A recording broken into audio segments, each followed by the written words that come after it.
최근에 대통령의 지시로 다시 대입제도 개편 논의가 시작이 된 것 같습니다. 어제 오늘 기사들을 좀 살펴보면 논쟁이 두 가지가 일단 수면으로 올라온 것 같아요. 이 학생부 종합전형이 좀 불공정하지 않느냐, 특히 이제 특목고 학생들에게 좀 너무 유리하지 않느냐, 이 문제를 좀 건드리기 위해서 주요 대학들에서 특목고 학생들의 입학 비율을 좀 조사를 한 것 같고요. 당연히 높게 나오겠죠.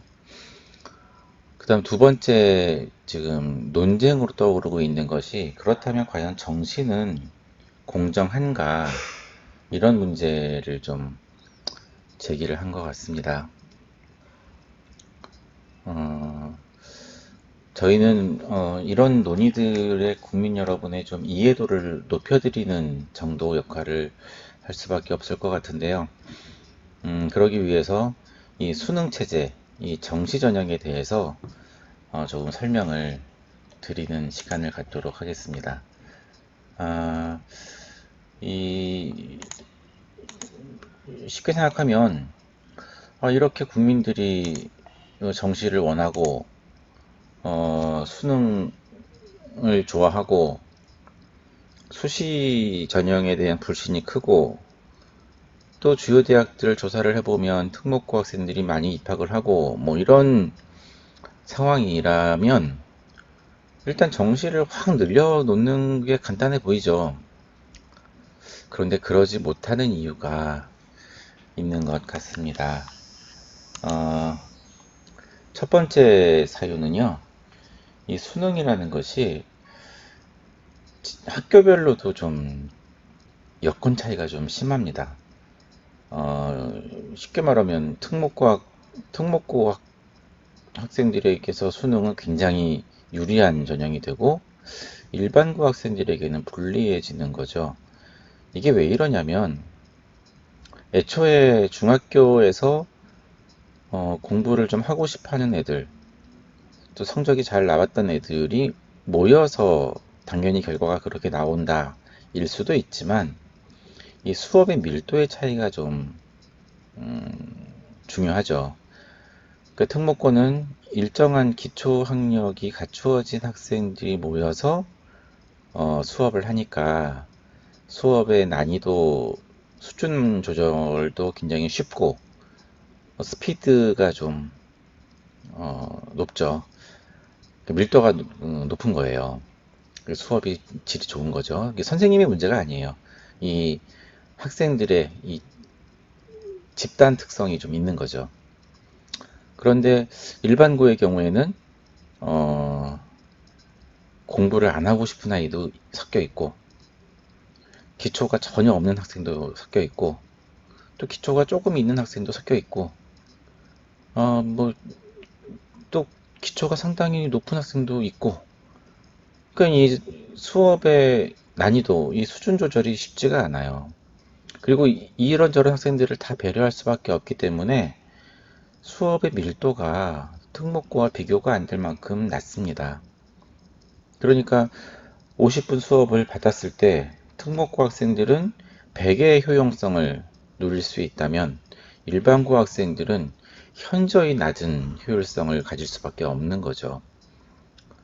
그러니 만약에 수능 정시가 확대가 되면 부모님들 입장에서는 아이를 어떻게든 특목고를 보낼 수밖에 없는 거예요. 예.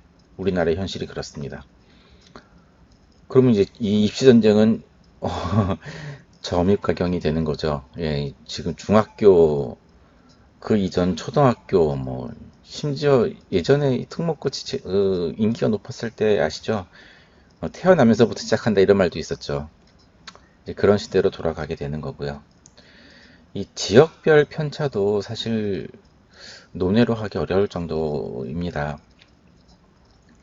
도농 간의 갈등, 도농 간의 차이 정도가 아니고요. 지금은 도시도 같은 도시냐 이런 거죠. 그래서 좀 크게 보면 서울, 수도권, 지방 이렇게 3분화 될 수 있고요. 더 세분화 될 뭐 나가면 더 심하죠. 예. 그럼 또 수도권은 같은 수도권이냐? 이것도 달라요. 예. 특정 지역 말하기는 어렵지만 아주 수도권 중에서도 교육 여건이 좋은 수도권이 있고 그렇지 않은 수도권이 또 있습니다. 마찬가지로 뭐 서울은 또 같은 서울이냐? 아니죠. 예. 서울도 뭐 여건이 잘 돼 있는 서울이 있고 또 그렇지 않은 서울도 있고요. 이 차이를 어떻게 할 거냐의 문제도 해결이 어렵죠. 그 다음 이제 사회적으로 가장 또 민감한 문제가 계층 간의 여건 차이죠. 이거는 뭐 최근에 드라마로도 뭐 국민들에게 여러 번 알려졌고 뉴스 언론을 통해서도 많이 언급이 되고 있고 국민 상식으로 거의 뭐 퍼져 있는 거죠. 그래서 소득 수준이 높은 또는 뭐 사회적 지위가 높은 계층의 자녀들이 누리고 있는 교육 여건과 그렇지 않은 자녀들이 누리고 있는 교육 여건은 현저하게 차이가 있다. 단적으로 말씀을 드리면 우리나라가 뭐 중학교까지 의무교육이다, 무상교육이다 그렇게 뭐 발표하고 세계적으로 알리고 있는 모양인데 사실 그 안에 우리들은 무상교육인가요? 우리는 무상교육이 아닙니다. 엄청난 교육비를 투자하고 있습니다. 대신 학원에 투자하고 있는 거죠. 예, 사교육에 투자하고 있을 뿐입니다. 그거 그러니까 결국 국가는 국민교육을 포기를 한 거죠. 각자 알아서 시켜라. 그래서 지금 국민들은 각자 알아서 시키고 있습니다. 엄청난 교육비를 투자해서 무상교육이 절대 아닌 거예요. 그 차이를 어떻게 할 거냐 뭐 이런 문제들이 좀 심각한 거고요. 그 다음 두 번째 사유는 교육과정의 문제입니다. 현재 학생부 종합전형 이전에 입학사정관 전형 그렇게 불렸죠. 이 대입제도가 이렇게 정성평가 제도로 추진이 되면서 고교 교육 과정이 상당히 좋아졌어요. 그러니까 지금 부모님 세대 겪었던 고등학교 기억나시죠? CA 활동이 아무 의미가 없었죠. 네. 그냥 어느 반에 들어가건 하는 건 똑같아요. 자습을 하거나 보충 수업을 하거나 영어 수학 막 수업 문제집 풀고 막 그랬죠.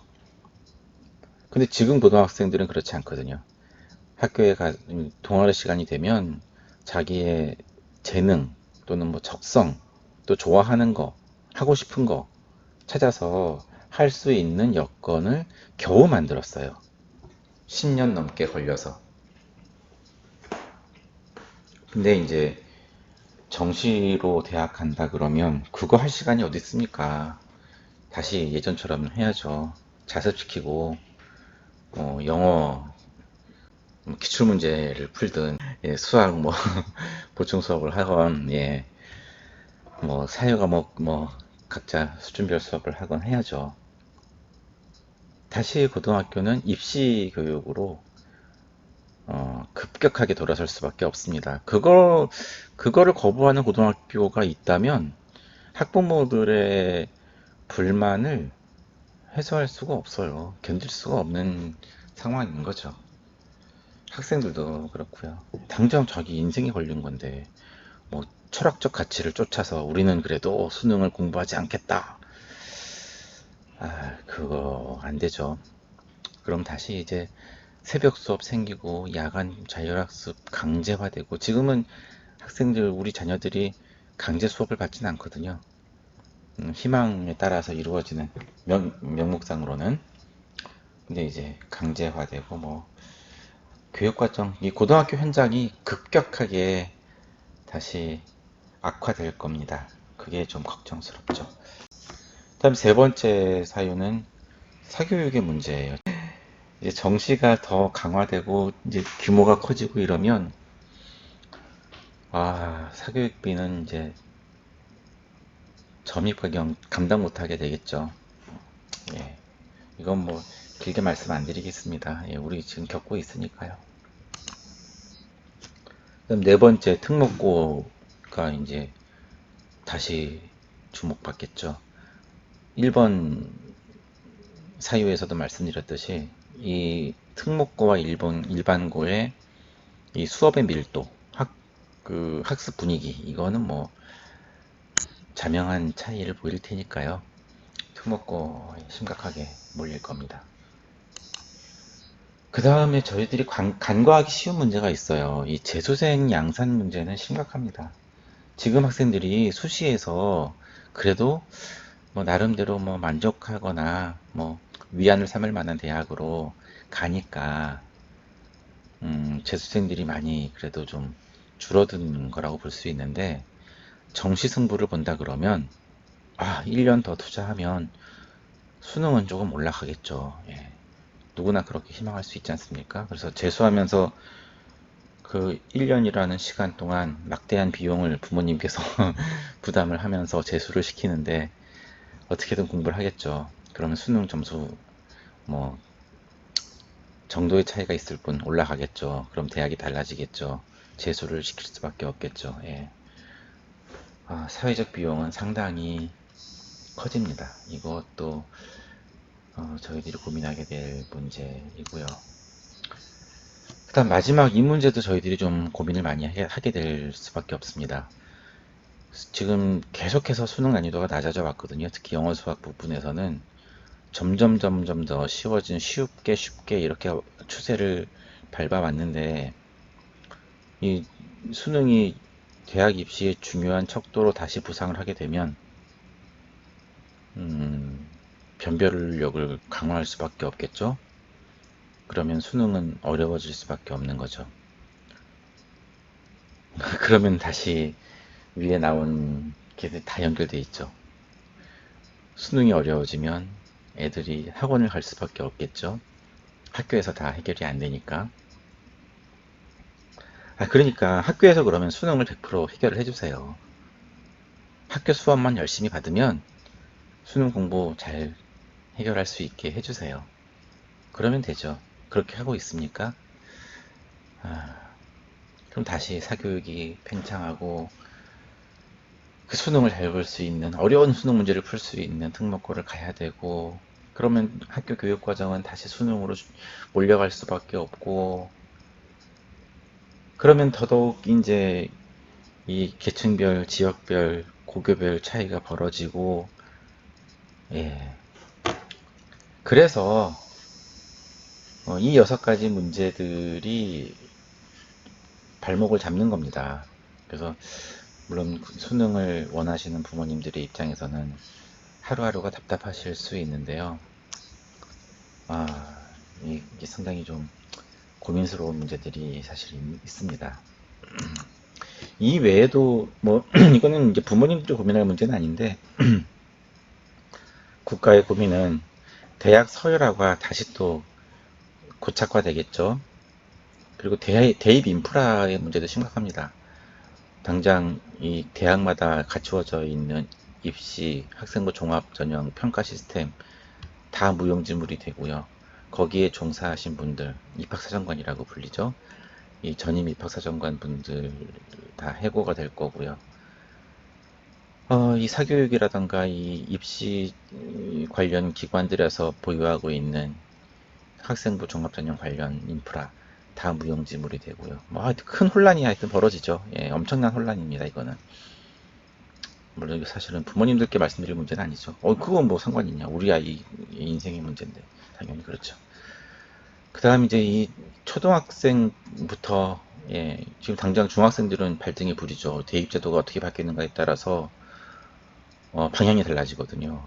큰 변화를 불러일으키는 문제인데 정부가 너무 지금 여유 있게 하고 있는 것 같아요. 제가 볼 때는 이거 빨리빨리 방향을 잡아줘야 됩니다. 지금 중3들은 심각합니다. 예.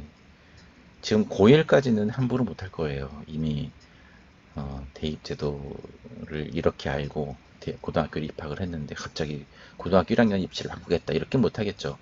좀 상세한 논의들은 제가 기회가 되면 좀 세부적으로 말씀을 드릴 수 있도록 준비를 하겠습니다. 예, 오늘은 이상 말씀을 드리겠습니다. 부모님들 조금 더 기운을 내시고요. 교육부의 현명한 결정을 기다려 보실 수밖에 없겠죠. 저도 그렇고요. 그렇게 하겠습니다. 감사합니다.